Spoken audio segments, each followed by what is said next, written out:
There are just a few switch configuration options that are mentioned specifically in the Network Plus objectives. So let's go over those briefly in this video and get you ready to deal with these questions. Now, when you're configuring a switch, quite obviously, there's a lot of different options that you can choose from, and you're going to choose these options based on a particular functionality or a particular operational paradigm that you want to use when you're putting your switches into service. Now, there are a few options specifically that you need to know about for the Network Plus exam, and let's talk about those here. And they are trunking, binding, tag or untag VLANs, and port mirroring. First of all, trunking. Trunking is a term we use to describe the process of how we're going to pass VLAN data between multiple switches. And the key word there is multiple. We have more than one switch that we're using, and we can extend our VLANs across these multiple switches. And so let's say that we're in a building and we maybe live on 12 floors of the building, right?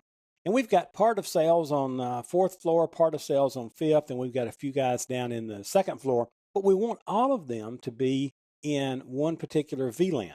Well, we've got a switch on each floor, but if we can connect these switches and spread that VLAN across 3 switches, it's pretty cool. Now, all those people, even though they're in different places, can now utilize their computers and their network together as if they're on their own private subnet.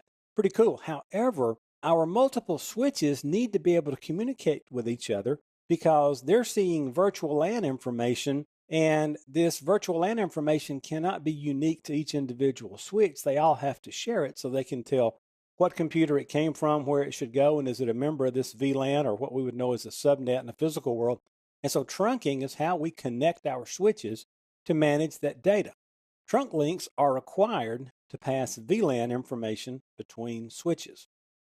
So that is what trunking is going to do. Now, generally, the way to think about this is a port on a switch, a little hole that you plug a cable into, can either be an access port, which means a regular port that we're going to pass data into that switch and have it switched and moved around, or it can be a trunk port, and you can configure this in the switch. Okay, so it's either going to be an access port or a trunk port. If we've got 3 switches we want to connect together, we're going to convert a few ports into trunk ports and then use cables to connect those switches together so the switches can now pass intelligent information or metadata, if you will, about the traffic that's moving, and we can spread our VLANs across those switches and then have the data be switched properly. Now, binding is the process of associating a computer's MAC and IP address to a switch port. Now, this is really interesting. If data arrives on that port and it's not from the MAC and IP address of the computer that's bound to that port, the data is just simply dropped. It's not delivered. Now, this adds another level of security to the network because if my computer is bound to that port, guess what? The data that's coming in that port has to be coming from my computer, or it's not considered to be valid network traffic, and the switch simply stops it right there. Now, tag and untag VLANs, this has to do with trunking. So if I'm using trunking to extend a VLAN between multiple switches, I should have tagging turned on because trunking is combining VLANs across multiple switches.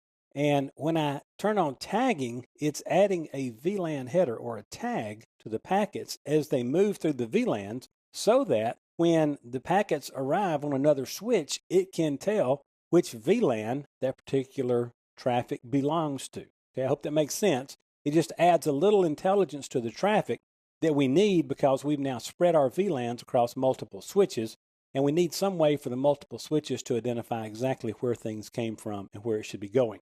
Port mirroring is the last one, and this is where we simply take data that comes in port, say port A. So whatever data comes in on port A, we're simply going to duplicate it and push it right out port B. Now we can connect port B to somewhere that's going to be monitored. This is great for monitoring traffic, for watching to see what's going on, for checking for traffic, for bandwidth, for certain things. This can be secure monitoring. This could just be service monitoring, whatever's going on. But port mirroring is just simply the process of taking data on one port, duplicating it, and sending out another port for whatever reason that you need to do that with. So that's some of the common switch configuration options that you could see mentioned on Network Plus.